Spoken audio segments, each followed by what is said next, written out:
Bonsoir, voici les titres de l'actualité de ce 6 avril. Les autorités de Belgrade viennent d'annoncer un cessez-le-feu unilatéral au Kosovo contre les soldats séparatistes albanais de Lučeka. Les Serbes se déclarent prêts à des négociations avec Ibrahim Rugova, le chef modéré des Albanais, actuellement retenu à Pristina. Décision insuffisante pour l'arrêt des frappes selon l'OTAN. À Bruxelles, nous dira Jean-Marc Ilouz. Les avions de l'OTAN poursuivent leur bombardement à partir de la base italienne d'Aviano, où se trouve Alain Chalvron. À 20h, le président Chirac, comme la semaine passée, s'adresse aux Français en direct sur la situation au Kosovo.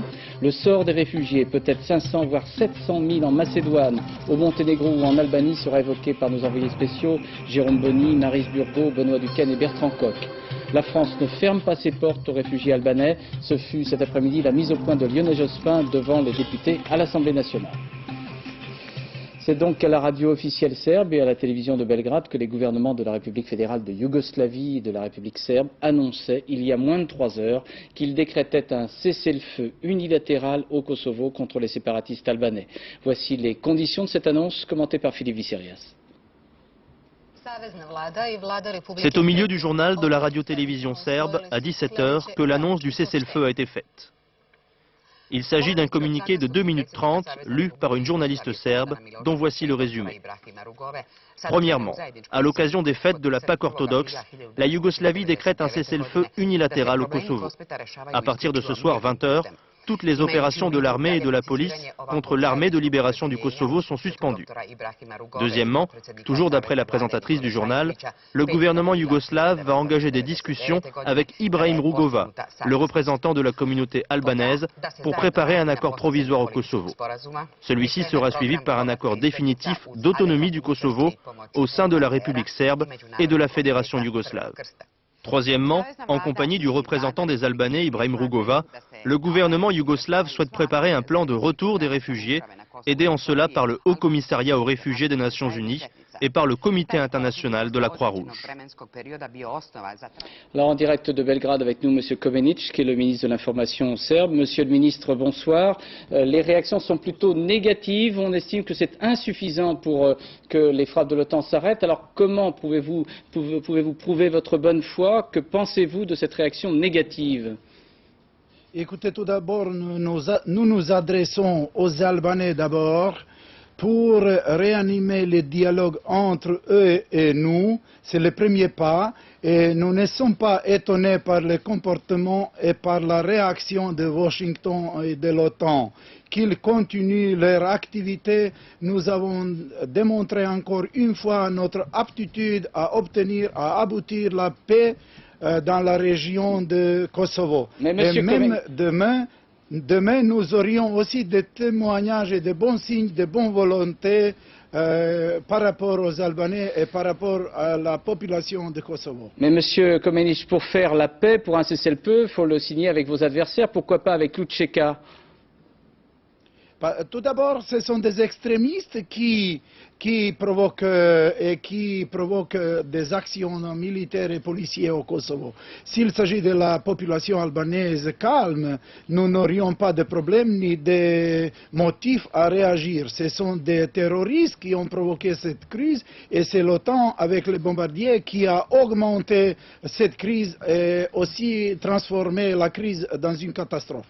Alors, M. Milosevic a-t-il paraphé cette décision de cesser le feu parce qu'il semble qu'il ait été absent de la réunion? Il a été absent, bien sûr. Il suffit que deux gouvernements, le gouvernement fédéral yougoslave et le gouvernement de la République de Serbie, ont adopté cette déclaration en partant de l'accord du président Milosevic et de M. Rugova, énoncé dans la déclaration commune il y a 6 jours.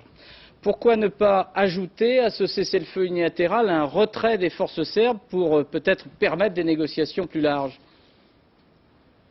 Dès que la sécurité pour tout le monde là-bas au Kosovo sera garantie, alors nous sommes prêts tout de suite à retirer nos forces. Mais s'il faut faire cette faute comme l'année précédente, quand nous avons retiré nos forces policières et de l'armée, tout de suite UÇK a pénétré, a envahi le Kosovo et ils ont commis des atrocités contre les musulmans, serbes, turcs, etc. etc. Et pour l'instant, les atrocités sont surtout constatées de votre côté. On parle d'atrocités commises par la police serbe, par les miliciens serbes. Il faut se demander d'abord qui a constaté ces faits. Des réfugiés albanais, monsieur le ministre, des réfugiés albanais. Des réfugiés? Oui, ce sont des réfugiés albanais, des enfants albanais notamment, oui, qui ont vu leurs parents tués. Oui, oui, qui ont été invités le plus souvent par UÇK et par Taci, qui le font ces mises en scène comme le prétexte et l'alibi pour les bombardiers américains et européens contre la Serbie et la Yougoslavie comme un pays souverain. Vous pensez que des réfugiés albanais peuvent inventer des meurtres, des assassinats? Écoutez, quand il s'agit de la guerre, c'est sous les bombes de l'OTAN que les atrocités ont été augmentées et la crise est maintenant pratiquement une catastrophe. Personne ne peut pas contrôler. Nous avons les policiers et l'armée là-bas pour contrôler la situation s'il est possible.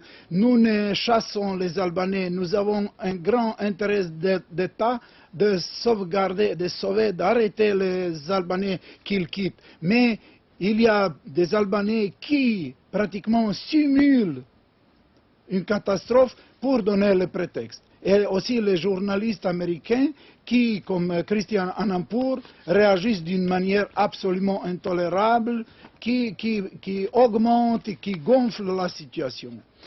Redoutez-vous de nouveaux bombardements encore plus violents que la nuit dernière? Écoutez, tout d'abord, nous attendons tout. Qui peut nous dire que le bombardement du nord du pays, la destruction de ponts, des chemins de fer et tout ça, 400, 500 km loin de Kosovo, est-ce que ça a été provoqué par ce souci de sauvegarder les pauvres Albanais, de résoudre la crise ou non? Nous attendons cette nuit, comme la nuit précédente, les bombardements terribles, féroces, avec des victimes civiles, comme la nuit précédente à Aleksinac, une petite ville de Serbie où nous avons eu dizaines de victimes civiles.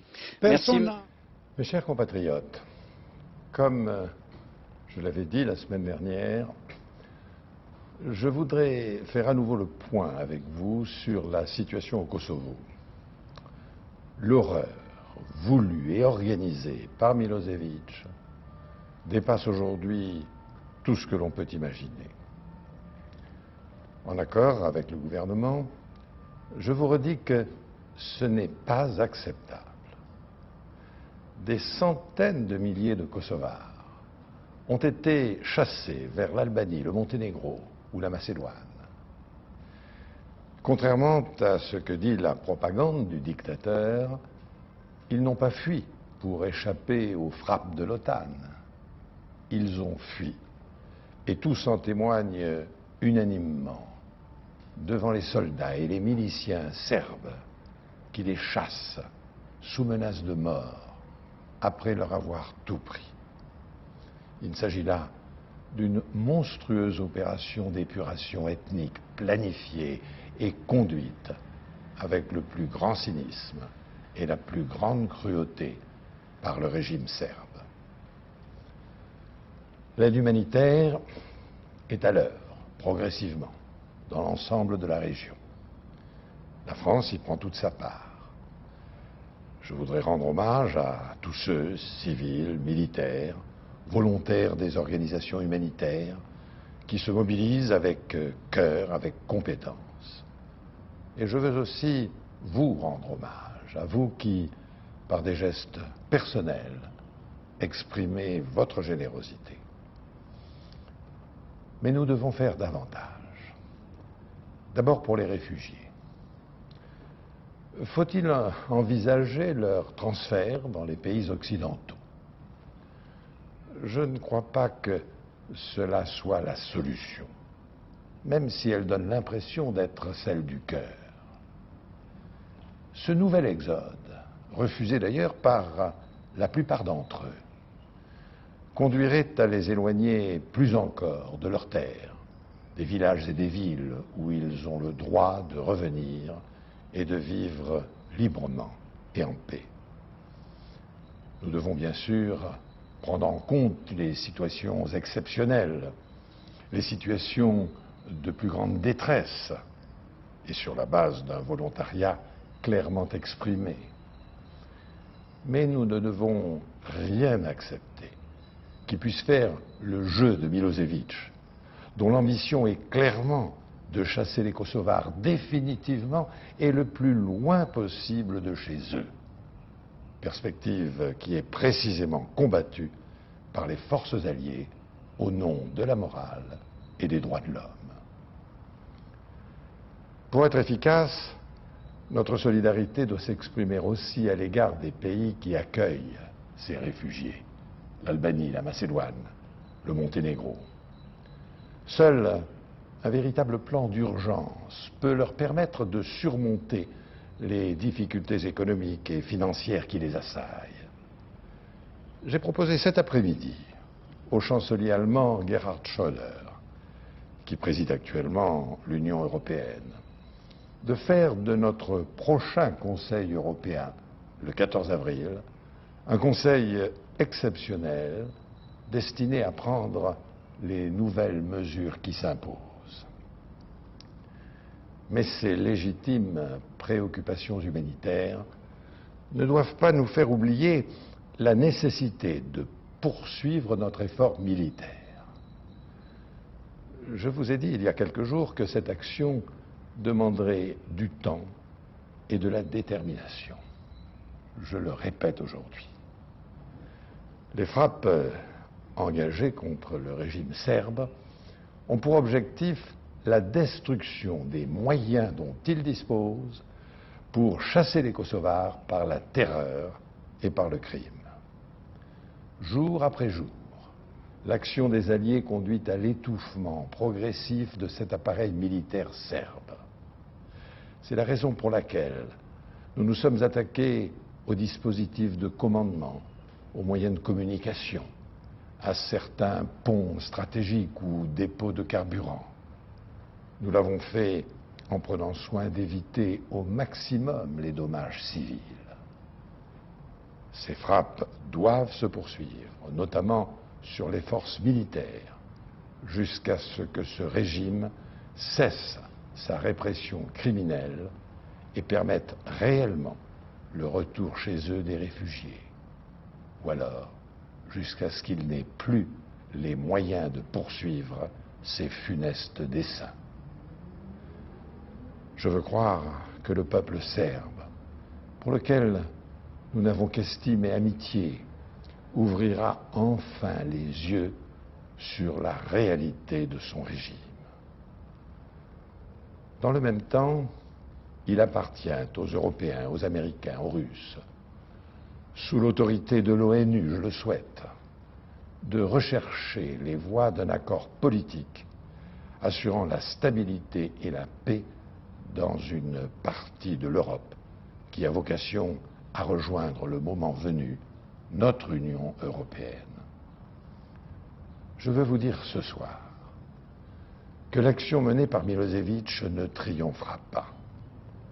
La barbarie ne peut avoir le dernier mot.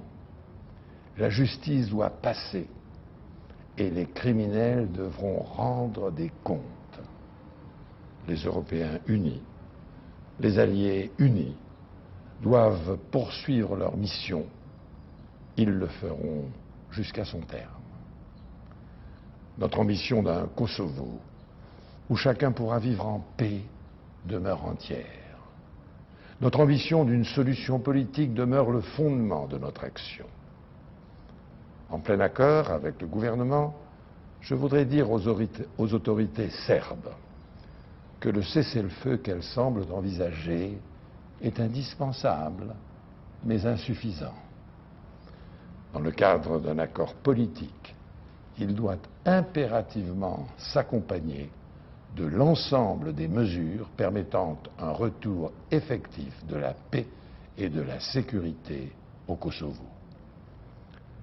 Mes chers compatriotes, en terminant, je voudrais exprimer en notre nom à tous, au nom de la nation réunie, une pensée d'estime et de reconnaissance à nos soldats et à tous les soldats alliés qui participent aux opérations pour la paix et pour le droit dans les Balkans. Voilà donc pour l'intervention de M. Jacques Chirac. Je vous prie de bien vouloir excuser le caractère un peu brutal du passage de l'interview que nous étions en train de réaliser avec M. Komenić, le ministre serbe de l'Information, et l'intervention du président de la République qui a souhaité, comme la semaine dernière, faire œuvre de pédagogie et expliquer pourquoi il faut maintenir la mission actuellement poursuivie par les forces alliées de l'OTAN, en citant l'horreur voulue par M. Milosevic n'est pas acceptable et l'offre de cessez-le-feu faite, l'annonce de cessez-le-feu faite en fin d'après-midi par les Serbes est indispensable mais insuffisante. Alors il faut maintenant revenir plus en détail sur ce geste, entre guillemets, du président Milosevic et de son gouvernement. L'annonce du cessez-le-feu se complète en effet d'un plan de négociation avec M. Rugova, le chef modéré des Albanais, dont on peut penser qu'il n'est pas totalement libre à Pristina, sous la protection, entre guillemets, de la police serbe. Explication Éric Monnier. Toutes les actions contre l'armée agressive de libération du Kosovo seront interrompues à 20 h à l'occasion de la grande fête chrétienne orthodoxe, la Pâque. C'est un communiqué commun des gouvernements de la République fédérale et de celle de Serbie qui l'annonce.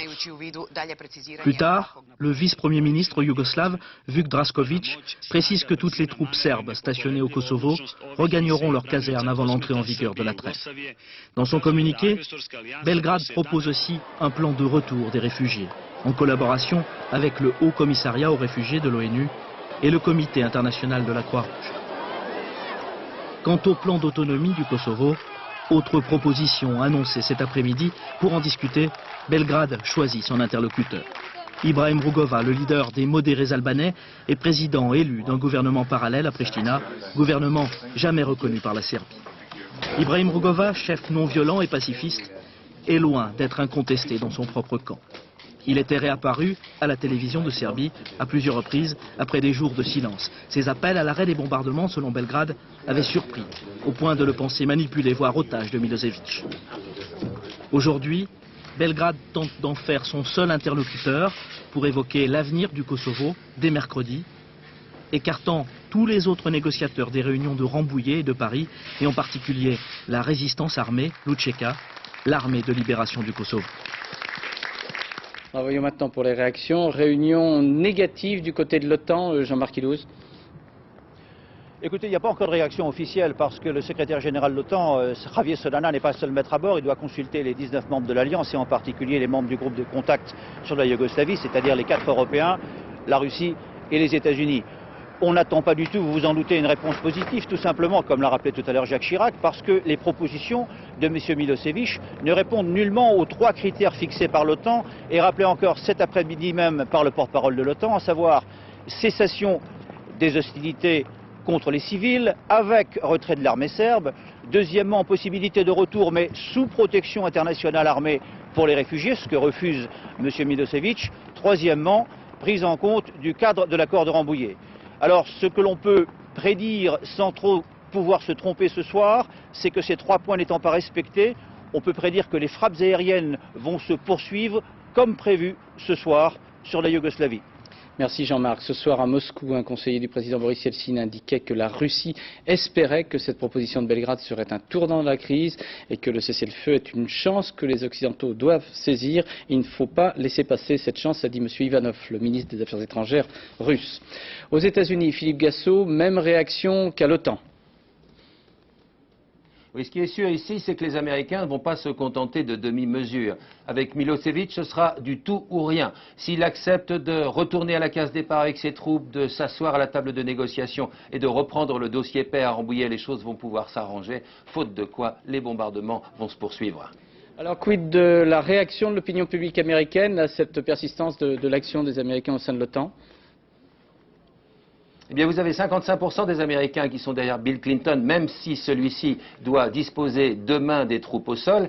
Et vous avez un peu plus de 40% de ces Américains qui se posent pas mal de questions, notamment des questions politiques après les bombardements. Ils pensent que Bill Clinton n'a pas en main des justifications politiques. Ils pensent que Bill Clinton a largement minimisé le rôle de Milosevic, minimisé aussi le nombre de jours de bombardement qu'il fallait.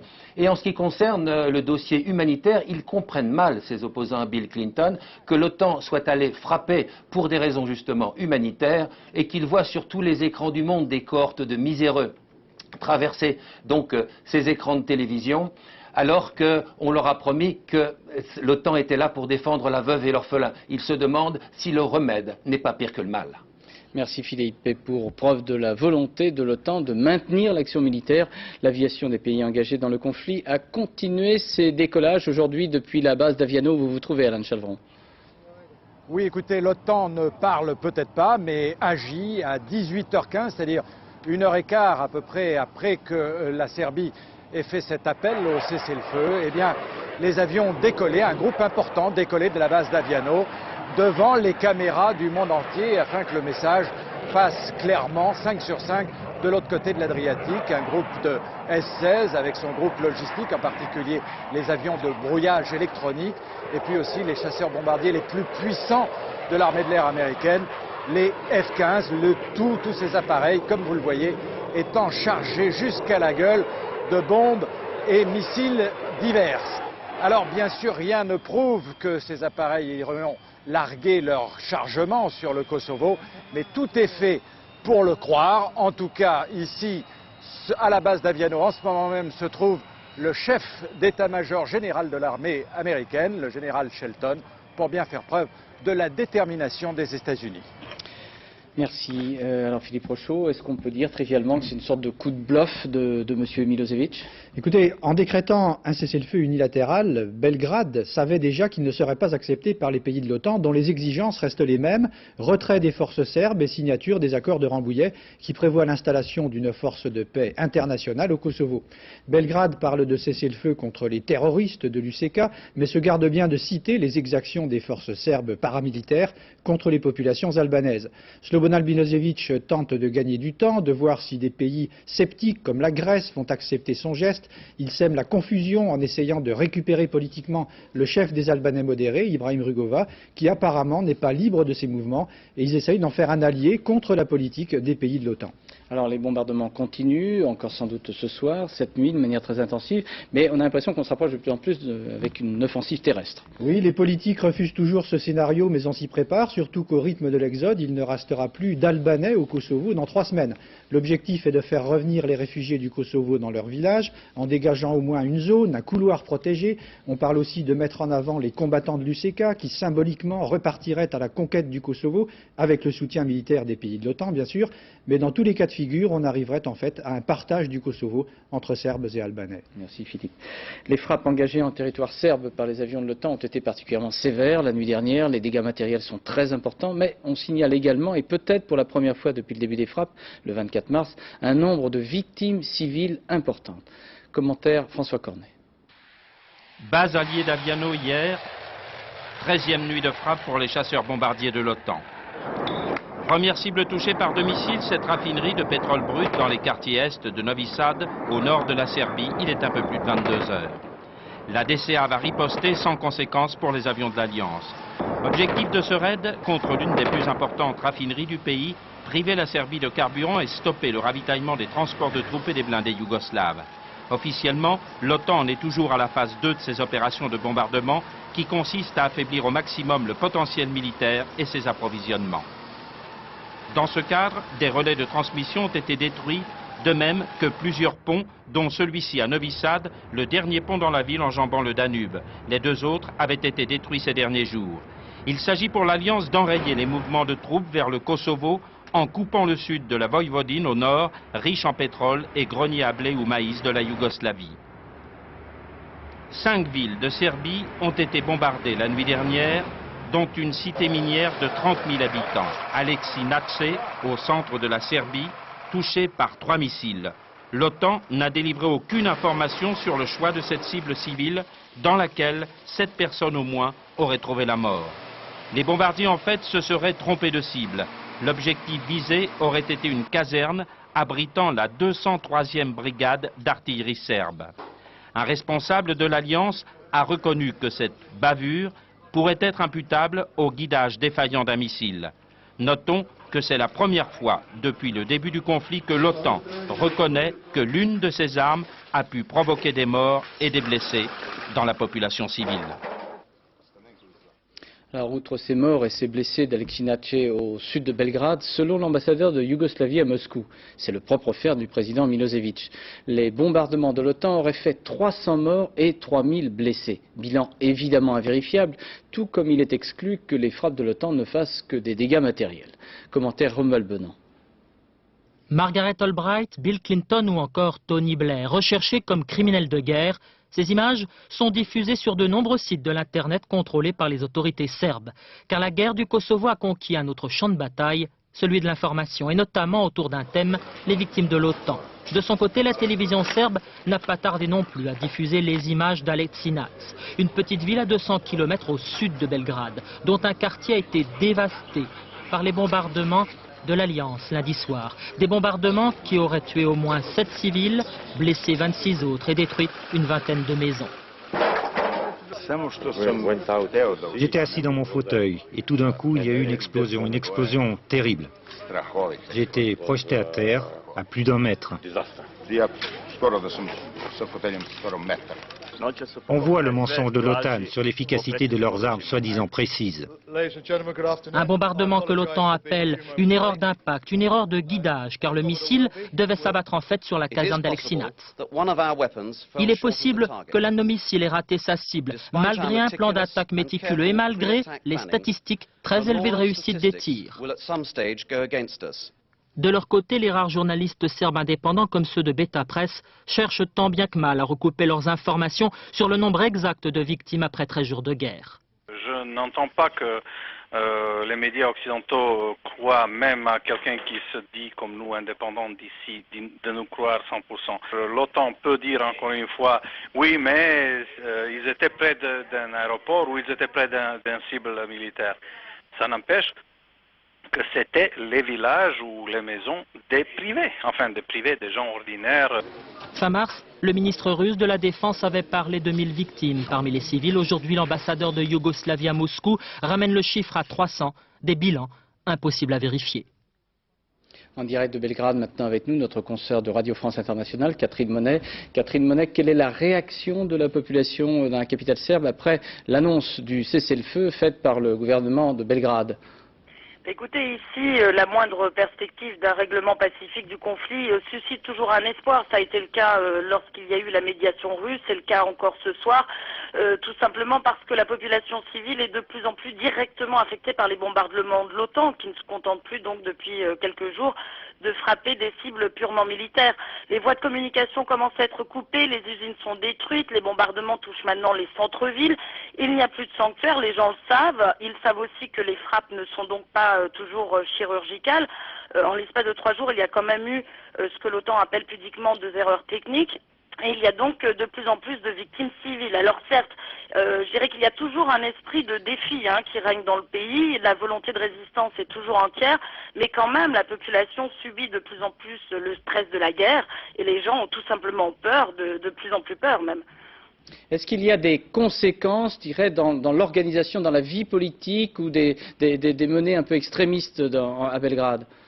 Alors effectivement, la peur des bombes est une chose, mais il y a aussi une inquiétude croissante sur la façon dont évolue, je dirais, la situation interne. On le voit bien à l'occasion des différentes manifestations qui se tiennent un peu partout à travers la Serbie. De plus en plus, ce sont les partisans ultranationalistes de Vojislav Šešelj et les anciens communistes qui prennent le haut du pavé. Ce sont, si vous voulez, les forces brunes et rouges qui existaient de façon latente dans le pays, mais qui ressortent et qui s'imposent. Et puis, la situation permet au pouvoir de prendre des décrets inquiétants. Par exemple, le dernier en date, c'est que la police peut maintenant perquisitionner n'importe où, n'importe quand, sans mandat. Avec de telles mesures, on peut donc très vite tomber, si la situation continue de se dégrader, dans une sorte d'anarchie qui permettrait à chacun de régler les vieux comptes du passé, et notamment avec les opposants du pouvoir. Merci Catherine Monet.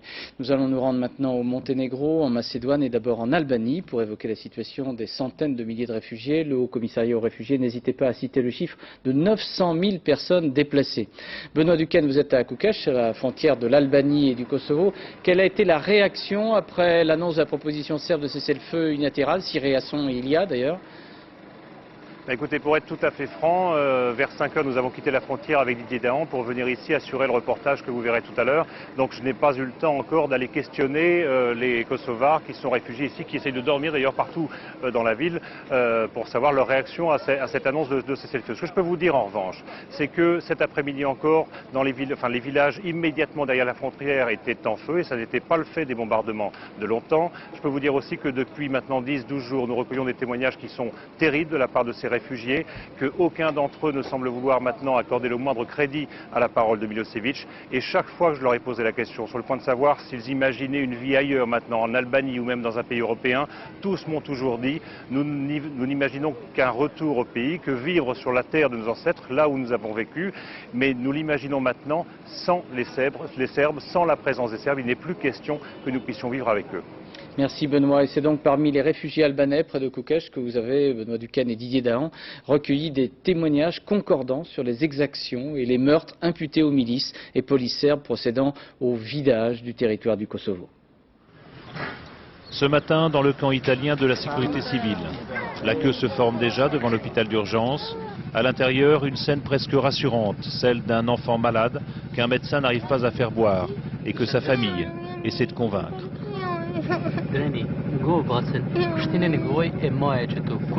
Il s'appelle Dren, il a 10 ans, il est arrivé hier soir de Đakovo, Đakovica en serbe, et son histoire est terrifiante. Donc ils étaient dans une cave, 4 familles, où il n'y avait que des femmes et des enfants. Les hommes étaient partis, peut-être à genoux, chacun face à, on ne sait pas du tout où sont les hommes. La milice serbe est arrivée, ils ont fait sortir tout le monde, ils les ont montés au premier étage. Et devant l'enfant, ils ont tué tout le monde un par un avec un pistolet, devant le petit garçon. Lui, il a récupéré une balle dans le bras, et il restait sa petite sœur qui était vivante, puisqu'ils en épargnent toujours souvent un enfant. Et ils ont mis le feu à la maison. Et comme lui, il a fait le bras éclaté avec les fractures ouvertes du bras, il a essayé d'aller chercher sa petite sœur et il n'a pas réussi à la porter. Et donc il a vu tout le monde mort et tout le monde brûlé.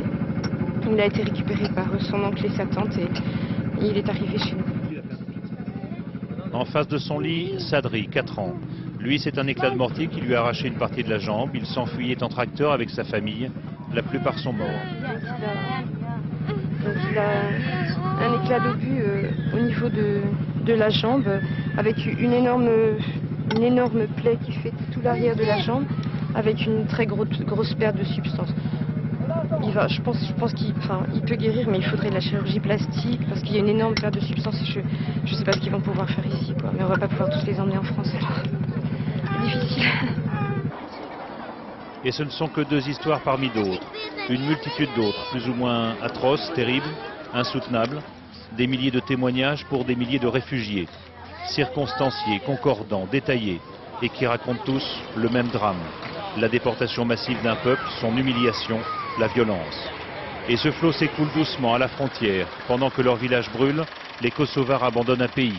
Dans les tracteurs, où l'on pleure, toujours plus de femmes, de vieillards, d'enfants, et toujours moins d'hommes. Ils nous ont maltraités sur la route. Ils nous ont forcés à descendre pour nous frapper. Et les témoignages sont si forts que les ONG elles-mêmes ont commencé à les collecter. Comme cet homme qui raconte avoir vu le cadavre d'une femme enceinte, une balle dans la tête et un couteau dans le ventre. On va le mettre en bas, on pourra coucher la perf en haut. Il y a le bébé qui est dans les bras de la maman qui perd. Retour près du camp des Italiens. Dren et Sadri vont être héliportés vers l'hôpital de Tirana. Ce qu'ils deviendront par la suite, personne ne le sait. Leur avenir étant pointillé, comme le Kosovo. En Macédoine, à présent à Blaché. Jérôme Boni, quelle est la réaction que vous avez pu recueillir des réfugiés après le geste de M. Milosevic? Écoutez, ici à Blaché, les réfugiés sont sous le choc, comme en Albanie. Donc dans l'état actuel des choses, ils ne peuvent pas faire confiance aux Serbes. Ils craignent les actions de ces paramilitaires. Il y en a qui sont venus volontairement et puis beaucoup d'autres qui ont été chassés de chez eux par des paramilitaires. Donc ils veulent tous, comme ceux qui sont réfugiés en Albanie, ils veulent tous reprendre le chemin du Kosovo. Mais vous voyez que pour l'instant on en est loin. Tous ces cars continuent de prendre des centaines de réfugiés. Il y en a des milliers par jour qui sont éloignés de la frontière. Alors ces réfugiés, en fait, la seule façon les ramener chez eux, de répondre à leurs souhaits, ce serait sinon de vider le Kosovo des Serbes qui y habitent, en tout cas au moins de faire partir les paramilitaires et puis d'avoir bien sûr là-bas au Kosovo une force d'interposition puisque comme ils l'ont toujours dit, les frappes aériennes ne font que mettre de l'huile sur le feu, mais il nous faut, nous, des témoins internationaux et plus que des journalistes qui eux aussi sont interdits, vous le savez, il nous faut une force d'interposition pour permettre de vivre normalement et de pouvoir là-bas dans leur pays reprendre ces maisons. Il y en a qui n'ont pas été détruites, il y a certaines maisons qui restent et ici le seul souhait de tous ceux qui sont réfugiés dans ce village de Blace, c'est de pouvoir effectivement, comme ceux qui sont réfugiés en Albanie, revivre le plus tôt possible au Kosovo. Merci Jérôme. Et dans le camp de Blace, c'est à 20 km au nord de Skopje, vous avez pu constater avec Andrei Sorak que les efforts des organisations humanitaires commençaient à devenir efficaces. Peu à peu, les milliers de personnes entassées dans des conditions épouvantables sont évacuées. Elle met en œuvre toute sa force de conviction maternelle pour que les soldats macédoniens laissent passer en priorité ces 4 enfants vers un destin inconnu. Elles savent ce qu'elles fuient, pas ce qu'elles vont trouver. Des milliers d'autres vont passer encore une nuit dans ce vallon, au bord de la rivière sans retour. La vie s'y organise. Une partie des réfugiés de ce camp de fortune n'est pas pressée de partir, de s'éloigner de cette terre du Kosovo à laquelle ils sont encore adossés. Ils entendent les nouvelles d'évacuation vers la Norvège ou la Turquie. Mais eux ne survivent qu'avec l'espoir de rentrer un jour dans leur pays. Vous pouvez vous imaginer qu'un homme dans ma condition travaille toute sa vie pour construire sa maison. Soudain, quelqu'un arrive et vous dit « Vous n'avez pas le droit de rester ici. Laissez toutes vos affaires et allez au diable. » Un train macédonien vient régulièrement ramasser des tonnes d'ordures. Les sanitaires s'installent. Les distributions de vivres sont permanentes mais encore insuffisantes. Les naufragés de la guerre prennent leur mal en patience. Maintenant, c'est très dur de retourner au Kosovo. Nous essayons d'aller en Macédoine. Dans quelques jours, nous espérons que ça ira mieux au Kosovo et que nous pourrons rentrer chez nous.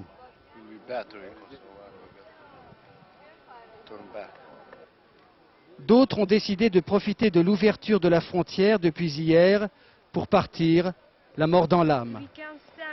Nous ne pouvons plus supporter de rester ici. Nous avons décidé de partir, mais nous ne savons pas où. Vous espérez retourner au Kosovo? Oui, oui, nous voulons tous retourner au Kosovo, car c'est notre pays. Fatima part avec ce désespoir ancré en elle, un désespoir qu'elle ne pourra effacer qu'en retournant chez elle, mais pour l'instant, il lui faut affronter les formalités de la police macédonienne. La Macédoine a donc continué d'évacuer les réfugiés et souvent à marche forcée. Un pont aérien vers des pays d'accueil est mis en place, souvent dans l'improvisation, mais également avec quelques brutalités. Commentaire Nathalie Moisan. Il n'aura pas le choix. Embarqué contre son gré, direction la Turquie. L'arme d'épuisement et de révolte. Évacuation musclée organisée par les autorités de Skopje. En gants et masques blancs, mesures de prévention ou méfiance à l'égard de réfugiés perçus comme des pestiférés. Le deuxième exil des Kosovars, celui qui les conduit hors des Balkans, a commencé hier soir. Pour la Macédoine, qui a déjà reçu 120 000 personnes, ces réfugiés représentent un danger politique. Il faut s'en débarrasser, quitte au besoin à leur cacher leur destination finale.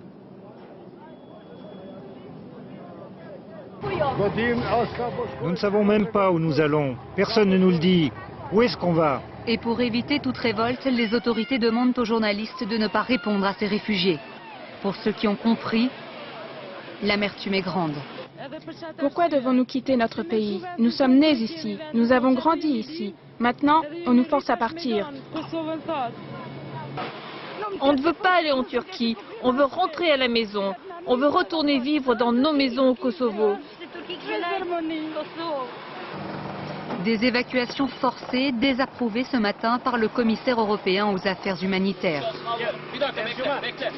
Les gens ne veulent pas s'éloigner. Moi, je trouve d'ajouter l'exil forcé à la déportation forcée, ça déjà, je trouve qu'il ne va pas résoudre la situation. 1500 réfugiés déplacés sont ainsi arrivés en Turquie, le plus souvent des femmes et des enfants, séparés du reste de leur famille. 600 autres ont gagné la Norvège. Choisis sur quels critères? Mystère. Dans ces deux pays, ils vont rejoindre des camps pour une durée indéterminée. Les Macédoniens estiment à 130 000 le nombre de réfugiés kosovars sur leur territoire et le gouvernement de Skopje conteste ce soir les comptes rendus de la presse étrangère sur l'improvisation du départ des Albanais. Beaucoup de ceux-ci vont être dirigés vers l'Allemagne qui s'est déclarée prête à en accueillir 40 000. Reportage Valérie Fourniou et Frédéric Pasquette. Il vient de quitter l'enfer du cloaque de la frontière où s'entassent encore plus de 10 000 personnes. Dans ce camp de transit, la vie reprend ses droits, enfin. Et tout s'organise en file d'attente. Pour téléphoner, donner aux siens de ses nouvelles. Pour manger surtout, même si l'on vous sert avec les doigts. C'est le fil de la survie que l'on vous tend. Un bien précieux, un bonheur pour certains. Puis, en début d'après-midi, les hommes de l'OSCE, des observateurs internationaux, sont venus organiser les évacuations. En un quart d'heure, une nouvelle file s'était formée pour inscrire un nom au bas d'une liste, destination la Norvège et l'Allemagne. On prend en priorité les familles nombreuses, et ensuite s'il y a de la place, les autres personnes. Parmi eux, une famille de Pristina, un couple et leurs 4 enfants qui veulent partir pour la Norvège. En fait, je n'ai pas le choix, j'aimerais retourner au Kosovo surtout. Je préférerais aller au Kosovo, y retourner. Mais les conditions de vie sont tellement exécrables ici. Et en Allemagne, en Norvège, qu'allons-nous faire? Nous n'avons rien. C'est comme si les Kosovars allaient à nouveau être séparés. En fait, ils partiront pour l'Allemagne, faute de place, mais peu importe.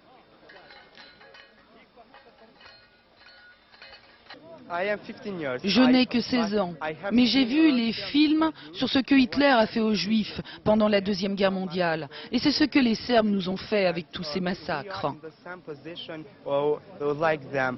L'OTAN semble bien avoir repris en main le sort des réfugiés ici en Macédoine. Mais les évacuations vont se faire au compte-gouttes.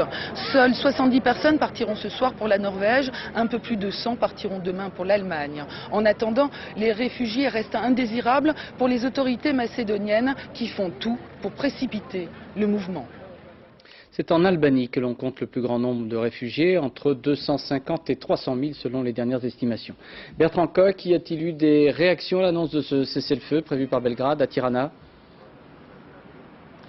Écoutez Claude, pour l'instant les autorités albanaises n'ont même pas pris le temps de réagir à l'annonce faite à Belgrade. Vous savez que la priorité ici, c'est le poids que fait peser sur la fragile économie du pays la présence de, vous le disiez, ces quelques 200-250 000 réfugiés du Kosovo. Et je ne pense pas prendre de risque en vous disant que les Albanais se montreront certainement bien plus intéressés par l'annonce faite à Paris il y a un instant par le président Chirac d'un plan d'urgence à l'échelle de l'Europe à destination des pays d'accueil. Concernant ce cessez-le-feu unilatéral annoncé par Belgrade, l'opinion générale, si tant est qu'elle en soit informée, tient cela pour une manœuvre, un coup de bluff du président Milosevic. On fait valoir qu'il a beau jeu de proposer un cessez-le-feu alors même qu'il a pratiquement atteint tous ses objectifs. Il a presque réussi à vider le Kosovo de ses populations indésirables. Il a déstabilisé la région au prix d'une catastrophe humanitaire. Il est même parvenu à diviser en partie les alliés de l'OTAN sur le meilleur moyen d'apporter remède à cette catastrophe humanitaire. Vous savez par exemple que les autorités albanaises sont très défavorables à ces évacuations vers des pays tiers de réfugiés tels qu'on a pu le voir aujourd'hui à partir de la Macédoine. Bref, ici en Albanie on reste sur une ligne dure, on est pour la poursuite des opérations militaires, on souhaite même leur intensification. Les Albanais ont accepté sur leur sol la présence d'hélicoptères américains d'attaque au sol et ils attendent avec impatience le résultat des frappes de ce soir dont l'OTAN nous dit qu'elles seront les plus importantes depuis le début des opérations. Merci Bertrand. Enfin, au Monténégro, une équipe de France 2 avec Maryse Burgot et Gilles Jacquier s'est rendue ce matin dans le nord de ce pays, qui fait toujours partie de la République fédérale de Yougoslavie. Au nord donc du Monténégro, il y a plusieurs milliers de réfugiés albanais en attente d'une aide humanitaire. Ces hommes, ces femmes et ces enfants ne sont pas des réfugiés, ce sont des déplacés. Car nous sommes ici au Monténégro, une république qui fait partie de la Yougoslavie de Milosevic.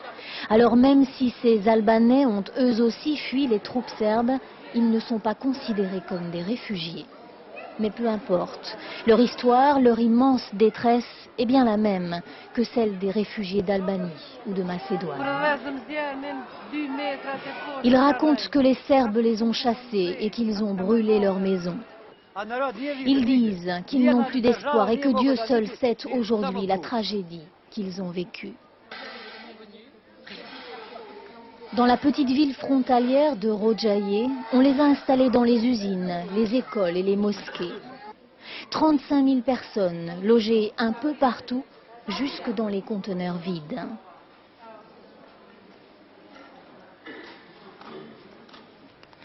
Les hommes attendent désœuvrés à l'extérieur de ces abris de fortune et ils racontent combien il a fallu verser aux Serbes pour avoir le droit de sortir, 500 Deutschmark le plus souvent, pour sauver sa vie. L'un d'entre eux explique qu'on lui a fait payer un prix de groupe, 15 000 francs pour 200 personnes. La petite ville de Rojaye compte normalement 25 000 personnes. L'arrivée de ces déplacés a évidemment totalement perturbé les habitudes. Et chacun ici de se demander où l'on peut bien envoyer ces Albanais. Dans ces bus, en partance pour le sud du Monténégro, nous avons rencontré des hommes et des femmes qui n'avaient aucune idée de l'endroit où ils allaient. Les visages égarés, ne trouvant pas les mots pour envisager un avenir.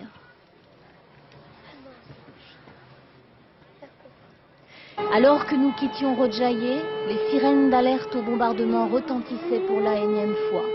Car ici, au Monténégro, ces déplacés sont certes à l'abri des Serbes, mais pas à l'abri des bombardements de l'OTAN. Maryse Burgot, à Podgorica, la capitale du Monténégro, quelles sont les réactions que vous avez pu recueillir après cette annonce de cessez-le-feu unilatéral ? Eh bien, écoutez, nous avons appris que le président du Monténégro était en ce moment en réunion de crise à ce sujet. Pas d'informations pour l'instant, mais il est à prévoir que les autorités de ce pays se montreront très prudentes après la proposition de Slobodan Milosevic. Vous savez que le Monténégro est une petite république qui fait partie de la Yougoslavie, mais c'est une petite république qui a pris ses distances par rapport à Slobodan Milosevic. L'actuel président a même dit à plusieurs reprises qu'il n'avait aucune confiance en la parole de Slobodan Milosevic. C'est dire à quel point la proposition de Milosevic sera ici prise avec beaucoup de circonspection. Quoi qu'il en soit, ici on aimerait beaucoup qu'un cessez-le-feu intervienne entre l'UÇK et les Serbes. On aimerait surtout beaucoup que les bombardements de l'OTAN cessent. Vous savez qu'ici au Monténégro, l'OTAN a frappé à 3 reprises des sites stratégiques. Merci Maryse. La France avait fait savoir dès hier qu'elle préférait une aide sur place aux réfugiés plutôt qu'un transfert de ceux-ci vers d'autres pays, transfert fut-il temporaire. Pour M. Jospin, il ne faut pas jouer le jeu de M. Milosevic qui veut réduire ou supprimer la présence des Albanais au Kosovo. Mais cet après-midi, à l'Assemblée nationale, le Premier ministre a dû préciser certains aspects de la position française pour ne pas apparaître faire cavalier seul dans la gestion humanitaire des réfugiés. Notre pays est naturellement disponible pour accueillir temporairement sur son sol un certain nombre de ces personnes déplacées. Mais il souhaite que ces mouvements de réfugiés s'effectuent sur la base du volontariat et sans que les personnes et sans que les familles soient séparées, conformément au droit humanitaire international. N'ajoutons pas un transfert contraint à une déportation. Comme je l'ai dit dimanche soir au terme d'une réunion de travail que j'avais organisée à Matignon, nous pourrons accueillir, utilisant pour cela l'asile territorial institué il y a quelques mois par le Parlement sur proposition du gouvernement. oui, nous pourrons accueillir des réfugiés qui en feraient la demande. Et le Premier ministre a rappelé les différents points d'un accord tel qu'il fut rédigé à Rambouillet, accord prévoyant non seulement le cessez-le-feu, mais le retrait des forces serbes, le retour des réfugiés et l'application du dit accord de Rambouillet.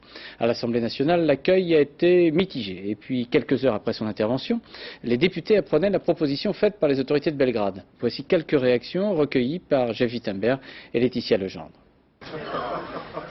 Discrétion et même silence en attendant d'en savoir plus, c'est la ligne adoptée pour l'instant aussi bien par le ministre des Affaires étrangères que par celui de la Défense. Hubert Védrine et Alain Richard ont réservé leurs commentaires et sans doute aussi leurs informations aux députés réunis en commission. En fait, l'annonce par Belgrade ce soir d'un cessez-le-feu au Kosovo est d'abord accueillie avec le plus grand scepticisme. Juste après l'intervention. Si ça signifie un arrêt des opérations militaires et policières à l'encontre de la communauté kosovare, si ça signifie cela, je n'en suis pas sûr. Je pense que c'est une bonne chose et que ça va dans le sens de préparer un plan de règlement international. Mais tout ceci est très conditionnel. Optimisme très mesuré donc et surtout beaucoup de prudence. C'est également la tonalité des premiers commentaires au sein de l'opposition. Les raids de l'OTAN commencent à avoir un résultat sur la cohésion de Milosevic, sur la cohésion de son armée aussi. Je pense que naturellement cette offre de cessez-le-feu ne trompera personne. Comment oser parler de cessez-le-feu quand on vient d'expulser un demi-million de personnes par la violence dans les conditions que l'on sait? Pour les communistes, en revanche, Belgrade vient de franchir un pas important. Ce soir, selon le PC, c'est l'OTAN qui est au pied du mur.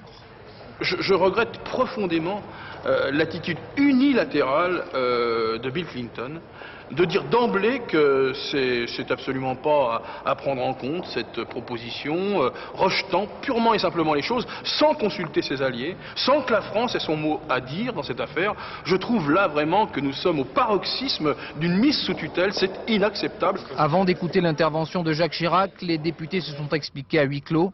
Quoi qu'il arrive, le débat en France connaît lui aussi un tournant. Alors Gérard Leclerc, revenons sur l'intervention du président de la République. C'est la deuxième intervention, sans générique, très sobrement, une volonté d'explication et un discours très ferme. Oui, absolument, un ton qui était celui de la fermeté et de la détermination. La fermeté en réponse aux différentes critiques que l'on a pu entendre. Le président de la République a justifié une nouvelle fois l'intervention militaire face, je le cite, à la monstrueuse opération d'épuration ethnique planifiée au Kosovo. Les termes utilisés par le chef de l'État sont particulièrement durs. Milosevic est qualifié de dictateur. Les mots de cynisme, de cruauté, de barbarie ont été prononcés. Et puis Jacques Chirac a également répondu sur l'aide humanitaire. Elle est à l'œuvre, a-t-il dit. La France y prend toute sa part. Mais comme le Premier ministre, le chef de l'État n'est pas partisan d'un transfert massif des Kosovars vers les pays occidentaux. En les éloignant de chez eux, a-t-il dit, on ferait le jeu de Milosevic. En revanche, les pays européens se réuniront, nous a-t-il dit, le 14 avril pour décider d'aide aux pays voisins du Kosovo qui accueillent ces réfugiés. Et puis le président de la République a réagi à cette offre de cessez-le-feu unilatérale faite par Belgrade vers 17h cet après-midi. Il l'a qualifié d'indispensable et d'insuffisant. C'est d'ailleurs exactement les termes qu'avait utilisés quelques minutes auparavant en Allemagne Gerhard Schröder. Les termes aussi utilisés par M. D'Alema en Italie. Alors. Absolument. Donc il y a une parfaite unité de ton entre les différents pays de l'Alliance. Le cessez-le-feu, a précisé le chef de l'État, doit respecter les conditions qui ont été rappelées cet après-midi par Lionel Jospin. Donc les deux sont exactement sur la même ligne. La fin des représailles au Kosovo, le retrait des troupes serbes, le retour des réfugiés et l'acceptation des négociations. La France, autrement a dit le président de la République, continuera à rechercher avec les Européens, les Américains, les Russes et sous l'autorité de l'ONU, qui est ainsi un peu réintroduit dans le jeu, eh bien continuera à rechercher une solution politique. Des réunions du groupe de contact ou du G8 avec les Russes sont à l'étude, mais en attendant les frappes continueront et on nous dit que même elles seront intensifiées cette nuit. Oui, il y a même une alerte aérienne qui vient d'être déclenchée à Belgrade, la capitale serbe. Et pour conclure provisoirement ce chapitre de l'actualité relatif aux frappes de l'OTAN au Kosovo, il convient de signaler les préparatifs de départ pour des détachements de pompiers dans les différents départements du sud-est de la France. Ils doivent se rendre en Macédoine et en Albanie à partir de la base militaire d'Istres, tandis que des véhicules embarqueraient sur des bâtiments militaires à Toulon. Et puis je vous rappelle les coordonnées de la Croix-Rouge que France Télévisions a décidé de supporter. Croix-Rouge française, réfugiés Kosovo, BP 375 008 Paris pour vos dons pour aider la Croix-Rouge à supporter le sort des réfugiés du Kosovo qui se trouvent donc en Macédoine, en Albanie et au Monténégro. À La Haye, aux Pays-Bas, les 2 Libyens suspectés d'être les auteurs de l'attentat commis contre l'avion de la Paname en décembre 88 ont comparu ce matin devant un juge de nationalité écossaise, car c'est selon la procédure particulière écossaise qu'ils vont être interrogés pendant plusieurs mois avant d'être éventuellement jugés. Mais dans le dossier d'accusation, il y a aussi le dossier de l'avion d'UTA, et les familles des victimes françaises demandent à ne pas être oubliées. Reportage Joël Bruyandet et Alice Bétulard. Les 2 agents libyens ont été transférés dans la soirée d'hier au camp de Zeist, une base aérienne désaffectée mise à la disposition des autorités écossaises pour toute la durée du procès. Mais Abdelbasset Al-Megrahi et Al-Amin Khalifa Fahima ne seront pas jugés avant plusieurs mois. Les 2 hommes sont soupçonnés d'être à l'origine de l'attentat commis en 89 contre le Boeing de la Paname, attentat qui avait tué 270 personnes. Dès hier, l'ONU a suspendu les sanctions qui frappaient la Libye depuis 7 ans. Pour une levée définitive de ces sanctions, il faudra néanmoins attendre un vote du Conseil de sécurité d'ici 3 mois. Pourtant, les États-Unis ont choisi de maintenir leurs propres sanctions contre la Libye. Par ailleurs, les résolutions de l'ONU prévoyaient également une coopération de la Libye dans le dossier du DC-10 d'UTA, autre attentat qui avait fait en 89 170 morts. En France, certaines voix s'élèvent aujourd'hui et refusent que l'on oublie le volet français du dossier. Il n'est pas question, en mémoire des 170 morts, que les sanctions puissent être levées avant que la Libye respecte ses engagements vis-à-vis des 170 morts d'un avion français. Mouammar Kadhafi s'était en effet engagé il y a 3 ans à se conformer à une décision de la justice française. Or, il y a 3 semaines, au procès du DC-10 d'UTA, la Cour d'assises de Paris a condamné par contumace 6 fonctionnaires libyens à la réclusion criminelle à perpétuité. C'est précisément cette décision de justice que la France souhaite voir appliquée dès que possible. À Colmar, les magistrats de la chambre d'accusation de la Cour d'appel ont décidé de maintenir en prison M. François Suppéry, l'ancien directeur de l'association Cheval pour tous, mis en examen pour agression sexuelle et mauvais traitements sur mineurs. Mais le dossier d'accusation semble se modifier. Reportage Jérôme Soulard et Sylvain Gauthier. Une demande de remise en liberté rejetée par la Cour d'appel de Colmar, une déception pour les avocats de François Suppéry. Pour la défense, les éléments de contestation du dossier d'accusation ne manquent pourtant pas. Exemple, les victimes. Elles seraient une dizaine pour le procureur, beaucoup moins, selon les avocats. Il y a les victimes aux yeux de l'accusation qui ont été auditionnées et qui viennent dire « ben non, moi je me plains de rien du tout », bien, et qui infirment totalement la thèse de l'accusation. Et d'autre part, autre catégorie, il y a les victimes non encore auditionnées, dont on ignore le point de vue et qui cependant dès à présent sont cataloguées par le parquet comme étant les victimes de François Suppéry. Alors c'est quand même une situation un peu saugrenue. En fait, seuls 2 anciens pensionnaires de l'association, aujourd'hui majeure, accuseraient explicitement François Suppéry de viol. Devant le juge d'instruction, l'un des accusateurs est revenu à 2 reprises sur ses propos avant d'expliquer clairement ses motivations. Ce jeune qui est revenu sur sa déclaration, en fait, a effectivement textuellement dit moi j'ai fait ça, c'était un coup monté qui a déclenché, comme il le dit lui-même, j'étais la mèche dans le briquet et puis je savais qu'une fois que la mèche sera allumée, eh bien, il y aurait des déclarations et puis que je pourrais faire tomber Suppéry. L'instruction de ce dossier très délicat devrait durer une bonne année, car pour l'instant, seuls les témoins à charge contre François Suppéry ont été entendus. D'autres témoins, plus favorables à l'association, attendent donc aujourd'hui de pouvoir donner leur version des faits. L'administration préfectorale, elle, n'a pas attendu plus longtemps. Il y a quelques jours, elle a ordonné la fermeture de l'établissement et le départ immédiat de tous ses pensionnaires, des mineurs délinquants récidivistes. Les conseils d'administration de la Société Générale de Paribas avaient à se prononcer aujourd'hui sur l'offre publique d'échange faite par la BNP. Déjà, le conseil d'administration de la Société Générale a rejeté à l'unanimité, moins une voix, l'OPA de la BNP et on attend ce soir la position de Paribas qui doit ainsi donc répondre au souhait de la BNP de racheter Paribas et la Société Générale pour devenir ainsi leader dans ce monde de la finance. Reportage Jean-Paul Chapelle et Jean Cornu. Pas de commentaires, ni à l'entrée, ni à la sortie. Pourtant, le conseil d'administration de la Société Générale a forcément été très animé. C'est la première riposte légale à l'offensive de la BNP, en présence du plus chaud partisan de la BNP, le patron d'AXA, Claude Bébéar. Comment s'est passé le conseil? Je ne sais pas. Non. C'est donc à l'unanimité moins une voix qu'a été rejetée l'offre publique d'échange de la BNP. Face à elle, la résistance s'organise. Inséparables depuis le 1er février, les patrons de la Société Générale et de Paribas ne veulent pas entendre parler d'une fusion à 3. Je rappelle que Société Générale, les réseaux de détail ont une rentabilité sur fonds propres, une rentabilité par employé, un chiffre d'affaires par employé qui sont très sensiblement supérieurs à ceux de la BNP.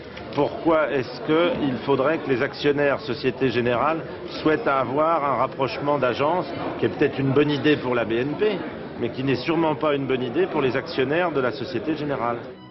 Les actionnaires ont encore 25 jours pour choisir entre les deux schémas, une bataille boursière en perspective, une bataille de communication également, qui ne fait que commencer. En sport, il faut savoir que le rallye automoto Paris-Dakar deviendra, pour son édition de l'an 2000, un Paris-Dakar-Le Caire, avec départ effectif le 6 janvier de la capitale du Sénégal et une arrivée en Égypte le 23 janvier 2000, le tout sur France Télévisions. Cinéma, demain sur les écrans, un premier film intitulé Babel, réalisé par Gérard Policino. Gérard Policino, c'est le complice de Nagui pour Taratata, que vous aurez le bonheur de retrouver sur France 2 dès vendredi prochain et à 20h50. Mais pour son premier film long métrage, Policino propose un conte fantastique pour les enfants. Représentation Stéphane Aumont et Jean-Louis Melin. 4 piliers, comme 4 portes, qui gardent la pierre de la tour de Babel depuis des millénaires. Une pierre mystérieuse qui peut rendre maître du monde, 3 créatures poilues venues des entrailles de la terre, un petit surdoué des jeux vidéo et son père azimuté. Babel ressemble à une bande dessinée. Attention, l'ombre de Zadrak marche sur les murs et ça fait des petits Flash. Michel Jonas revient au cinéma après 15 ans. Un film pour les petits tourné avec de gros moyens, des centaines de figurants, 7 semaines de tournage au Canada et toutes les scènes jouées en 2 langues pour l'exportation. C'est pas le problème de jouer en anglais qui est difficile, mais c'est d'enchaîner tout de suite. Version anglaise, version française, tout de suite après. Parce que c'est quand même une autre façon de parler et presque une autre façon de bouger aussi. Policino, le réalisateur, mélange clin d'œil à la série La 4e dimension et référence à la Bible. Il idolâtre le film E.T. et ça se voit. Après 100 clips musicaux, l'enregistrement de shows de Bowie ou Johnny, des émissions télé, Policino se met à son compte et passe au cinéma. C'est pas un hasard, c'est une passion. J'ai toujours voulu raconter des histoires, j'ai toujours voulu faire ça. Et par la force des choses, j'ai fait de la télé et je reviens à mes premiers amours. Faire du cinéma, c'est un rêve de gosse? Oui, complètement. Un rêve de gosse qui ressemble beaucoup à un cauchemar. Encore 2 heures, 24 minutes et 39 secondes avant la fin de l'éclipse. Des angoisses de fin du monde un peu naïves à la veille de l'an 2000, mais comme dans tous les contes, l'avenir appartient aux âmes d'enfants. Ça va du tonnerre. Nous arrivons à la fin de cette édition. Je vous rappelle les différentes informations concernant l'opération de frappe des alliés de l'OTAN au Kosovo. Tout d'abord, l'annonce d'un cessez-le-feu unilatéral au Kosovo, annonce faite à Belgrade, et en forme de réponse notamment dans l'intervention du président de la République à 20h. Celle-ci, c'est nécessaire mais insuffisant, a dit M. Chirac, comme plusieurs responsables européens. Les frappes donc continuent, ce soir encore, alerte aérienne à Belgrade, tandis que les réfugiés se comptent maintenant par centaines de milliers de personnes. Quelques réfugiés refusent de repartir vers d'autres destinations que le Kosovo. Il y a donc tension en Macédoine, mais actuellement l'aide humanitaire s'organise sur place en Albanie, en Macédoine et un peu moins au Monténégro, car la situation du Monténégro est particulière, elle fait toujours partie de la République fédérale de Yougoslavie. Dans quelques secondes, la météo avec Sophie Davant, et puis à 20h55, Batman, suivi de Place de la République. Le dernier journal de la nuit vous sera présenté par Laurence Ostolaza, suivi du Cercle de Philippe Lefebvre, qui aura pour thème Jean Rouche. Demain à 7h50, dans les 4 vérités, Françoise Laborde recevra M. Dimitri Yakouchkine, porte-parole du président Boris Yeltsin, qui sera en duplex de Moscou. À 13h, vous retrouverez Rachid Arabe. À demain 20h, bonsoir, merci.